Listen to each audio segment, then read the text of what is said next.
was going to get kicked out here. All right, good afternoon. In a short while, we will be joined by Ulrika Richardson, who, as you know, is the Deputy Special Representative in Haiti and Humanitarian and Resident Coordinator. She'll be here to brief you on the current situation in that country. And as you'll hear in a few minutes, just want to flag that our colleagues in Haiti have issued a statement calling for the immediate opening of humanitarian corridors to allow for the release of fuel from the fuel terminal to meet the urgent needs of the population. That statement is online, and Ulrika will talk to you about that. Just turning to Thailand, the Secretary General is shocked and saddened by the horrific mass shooting today at a child care facility in the northeast of Thailand, in which dozens of people were killed. Most of the victims, as you know, were children. The Secretary General extends his condolences to the families of the victims and wishes those injured a speedy recovery. And of course, the UN team in Thailand have issued various statements also on this horrific incident this morning. The Deputy Secretary General, Amina Mohammed, also concluded her visit to Kenya today. Earlier today, she was in the Kajiado area to see firsthand how the climate emergency is impacting people there.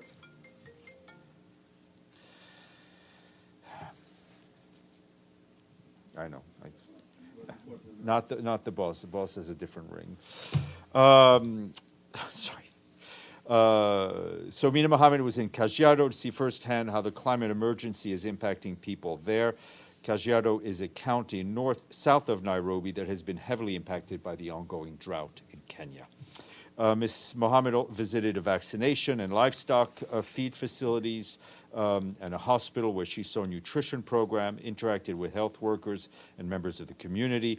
The Deputy Secretary General also received a briefing from representatives of the county government and UN agencies about the work they're doing in the area, the humanitarian work.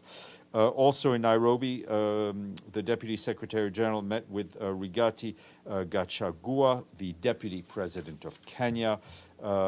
Deputy Secretary General's next stop is Cape Town in South Africa, where she will deliver the 12th annual Desmond Tutu International Peace Lecture.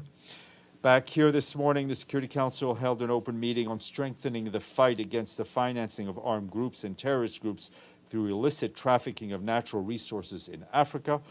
Gada Wali, the head of the UN Office for Drugs and Crime, told council members that the threat of terrorism and organized crime is becoming entrenched in Africa. She pointed to research conducted by her agency that established that illegally mined gold and other precious metals are being fed into the legitimate markets, providing huge profits for traffickers. She added that the illegal trade in ivory alone generates $400 million in illicit income each year. This, she said, strips the people of Africa of a significant source of revenue. It robs the millions of people who depend on these natural resources for their livelihoods, and it fuels conflicts and instability. The UN Office for Drugs and Crime remains fully engaged to support Africa's fight against the criminal trade in wildlife and natural resources, and she welcomed the attention of the Council on this issue. The UN peacekeeping mission in the Democratic Republic of the Congo tells us today that yesterday suspected members of the Twirwaneho armed groups opened fire towards peacekeeping base in Minembwe in South Kivu province in the eastern part of the country. UN peacekeepers returned fire, forcing the assailants to disperse. There are no casualties amongst peacekeeping troops. This is the second attack carried out by this group in a week using towards the same UN base. And as a reminder, one UN peacekeeper from Pakistan was killed in an attack on September 30th. Turning to Syria, our humanitarian partners continue to respond to the outbreak of cholera there. As of yesterday, the World Health Organization said there have been more than 14,000 suspected cases of cholera, 884 confirmed cases, and 63 reported deaths across the country.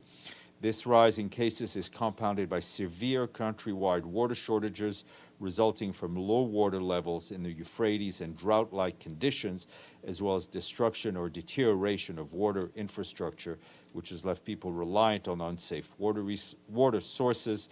In the Northeast, amid the cholera outbreak, critical water shortages continue to be reported in Al-Hasake Governorate. Water remains inaccessible for the population through Aluk Water Station, which has not been operational since August 11th. In the current context, access to safe water is more important than ever. We, along with our humanitarian partners, have mobilized health and water sanitation, hygiene interventions to stop the spread and activate the strengthened preparedness capacities on the ground. Public health awareness campaigns are also continuing. Our partners urgently need $34 million over the coming 3 months to cover health, water, and sanitation response in the coming 3 months. Quick update from Myanmar, where the team on the ground says they're concerned about the safety of journalists. According to UNESCO, as of this week, at least 170 journalists have been arrested since the military takeover in February of last year. Nearly 70 journalists, including 12 women, remain under detention. UNESCO has also recorded over 200 incidents of media repression, including killings, arrests, detention, criminal cases, imprisonment, and raids of editorial offices. 44 journalists, which includes 7 women, have been sentenced for criminal offenses in local courts. Also, media workers report that they experienced digital surveillance of mobile phones and social media platforms. UNESCO remains committed to protecting and defending press freedom. Staying in Myanmar, our humanitarian colleagues are telling us that aid workers have continued to respond to new needs, reaching 3.1 million people in at least one form of assistance in the first half of the year. However, shortfall in funding and heavy access constraints have hindered us from delivering the full range of relief required by people in need. The response also remains drastically underfunded. As of 29 September, the 2022 humanitarian response plan was only 20% funded, leaving a gap of $680 million. This situation is forcing partners to make tough decisions about prioritization assistance at a time when needs are growing and scaling up is required. Tomorrow at 11:30 a.m., that's half an hour before the noon briefing, there will be a virtual briefing by our friend Maximo Torero, the chief economist of the Food and Agriculture Organization. He will brief you on the FAO's latest food price index. And at 12:30, there will be a briefing by the chair of the Security Council's Counterterrorism Committee, Ruchira Kamboj, who is the permanent representative of India to these United Nations. Miriam.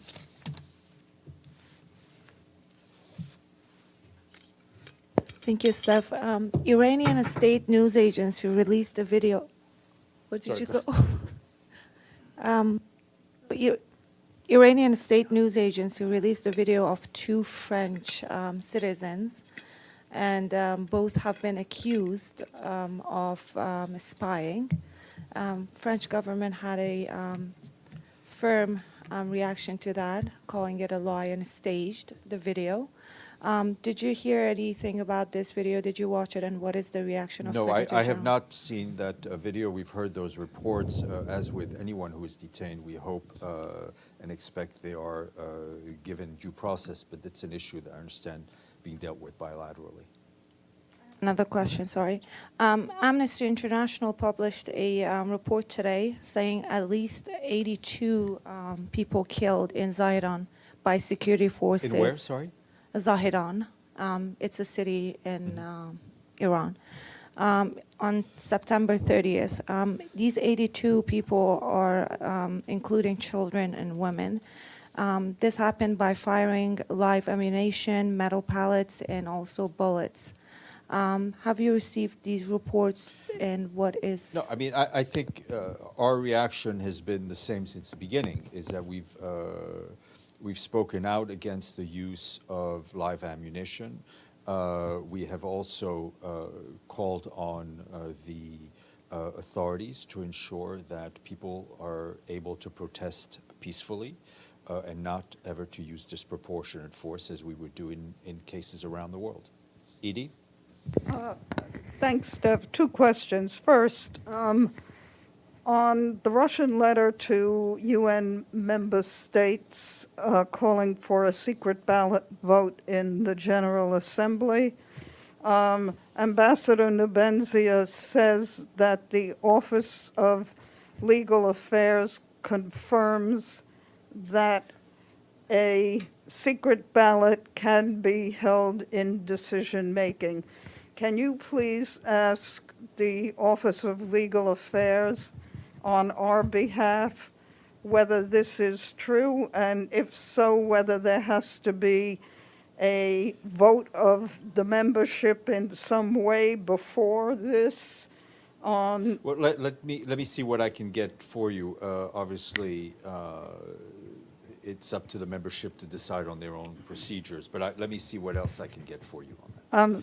Thank you. And also on the trip to Zaporizhia by Mr. Grossi, to Ukraine by Mr. Grossi about Zaporizhia. Do you have any update on? No, ma'am. I mean, I have no insights that you don't have. I saw his picture of him on the train, but I have nothing else. Yes, madam, and then I'll go to you, James. Yes, Stéphane, thank you. Natalie Lutenko from Ukraine. I'm just also about the Zaporizhia, that this night another missiles attack happened there. Russians hit the living building. Any statements from the Secretary General on that? And the second question is, when the last time Mr. Guterres spoke with Russian dictator Putin and Ukrainian president? Thank you. The last time Secretary General spoke with President Putin was when he himself briefed you on the call. He continues to have regular contacts with various Russian officials, Ukrainian officials at senior levels, as some of the Secretary General's own advisors are also having. I mean, we've seen the horrific reports from Zaporizhia, which is yet another example of the flouting of international law, which is very clear against the destruction of civilian targets. Mr. Bays. Following up on ED first, can you confirm or not whether the Office of Legal Affairs has produced recent guidance on the issue of secret ballot voting in the General Assembly? No. Sorry, you can't confirm. I cannot confirm. Yeah. Okay, well, if you can get back to us, that would be useful. Also, in Geneva, Human Rights Council vote following that quite hard-hitting report from the outgoing High Commissioner for Human Rights. Does the Secretary-General have any reaction to that vote not to have a debate on that report? And does the Secretary-General believe that when there is an important report produced by the Human Rights Council, it should be produced by the High Commissioner, it should be subject to a debate by the Human Rights Council? Well, listen, the vote is what it is. It's not for us to comment on the decisions by member states in an open vote as to how they want to proceed. I think the Secretary General was extremely clear and used extremely clear language in his reaction when the report came out, and his position on the report has not changed. Ibtisam. Just and then a quick Stéphane was follow-up. warming up, I think. Just a quick follow-up. Is there another way to discuss this report, whether through, because of this resolution, whether through an initiative of the Secretary General, GA, or other bodies of the UN? I think some of what you've raised are decisions that member states will have to take. This report, as many of the other reports produced by the High Commissioner for Human Rights, are public reports, and they're in the public domain. Stefano. Thank you, Stéphane. More than 17 years ago, the General Assembly approved a document about the responsibility to protect, and was saying that each state has the responsibility to protect its population from genocide, war crimes, ethnic cleansing, and crimes against humanity. Does the Secretary General think that what's happening in Iran at the moment has to do also with the responsibility, has under the umbrella of responsibility to protect from crimes against humanity? Whether the decision to label something a crime is one that needs to be done through judicial process. The Secretary General has spoken very clearly on his opinion over what's going on in Iran. He has also raised the matter directly with the Iranian authorities, and I will leave it at that. Okay, let's, if you mind just waiting 2 seconds, let's get our guest on the line on from Haiti. Ulrike, are you on? Joe, this is Joe Klein. Oh, Joe, sorry, did you have a question? I did indeed. Okay. My question is, I think about a week ago, Melissa Fleming at a panel of the World Economic Forum said, in the context of talking about disinformation, that the UN owns science. So I'd like to know whether A, the Secretary General subscribes to the view that the UN owns science, Okay. and have to provide some more context or. Sure.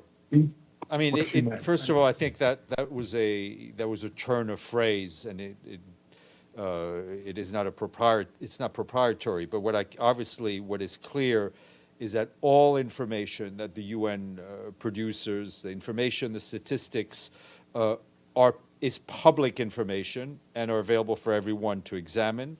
UN data and science around climate change is sourced from top climate scientists from around the world, including, as you know, from the Intergovernmental Panel on Climate Change.